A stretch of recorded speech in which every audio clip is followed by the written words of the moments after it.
Bet tagad, skatītāji, ir pienācis laiks kādam īpašam notikumam, jeb izlozei.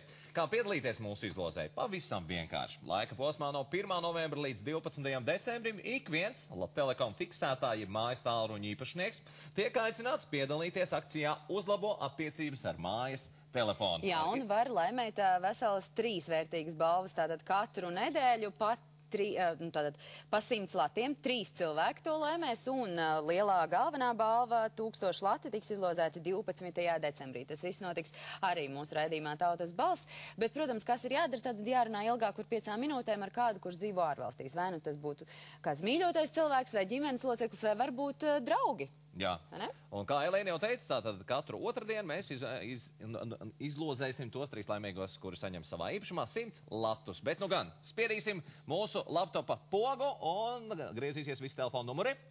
Uzmanību! Aiziet! Kā redzam, visi telefonu numuri un stop! Pirmais telefonu numurs mums ir noskaidrots. Stop! Otrais numurs noskaidrots. Stop! Trešais telefonu numurs mums ir noskaidrots.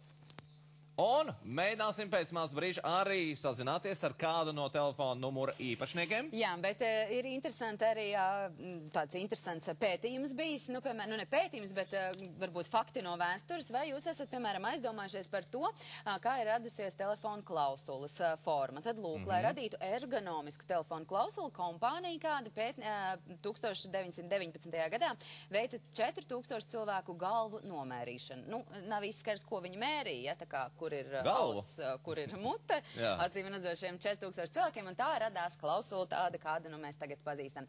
Bet, nu, es domāju, ka mēs varētu mēģināt, mēs arī mēģinām, bet iespējams kāds vai visi laimētāji šobrīd tieši runā ar Labvakar, vai Larisa? Да. Добрый вечер. Здесь вам звонит из Tautas balss ЛНТ компания Латтелеком. Да. Я. Вы выиграли 100 лат от Латтелеком. Лотерея. Вы звоните очень часто где-то за границей. Да, звоним. Можно знать, куда? В Лондон. В Лондон. А кто в Лондоне живет? Если не секрет. Любовник. Любовник! Это я понимаю. Ну, в принципе, 100 лат ваши, так что сможете звонить... Да, еще чаще. Нет, а в чем заключаются эти 100 лат? Вы мне что, перечислите на мой счет? Обязательно, обязательно все сделаем. Это уже вы не кладите трубочку, да? И мы все уже договоримся, ja? Да. Все, doговорились. Спасибо большое. Redz, cik vienkārši, ja? Ļubovniks Londonā un rekur zvanot un viss notiek un 100 latu kabatā. Ja? Jo vairāk ļubovnieki visu kaut kur zvanot biežāk, tu skaties, cik tu vari vienēt 100. Jo varbūt vairāk 100 latus var saņemt. Vienu dienu London, vienu dienu Īrija, vienu dienu Vācija un skaties 300 latu. Māri pilnīgi šķiet, ka tev ir tā kā pieredze šajā jautājumā. Labi, nu, varbūt ar gadiem, kas to lai zina. Bet Latvijas universitātes profesori, pasniedzēji un zinātnieki vienā jaukā dienā nevis saņēma kādu apbalvojumu, bet gan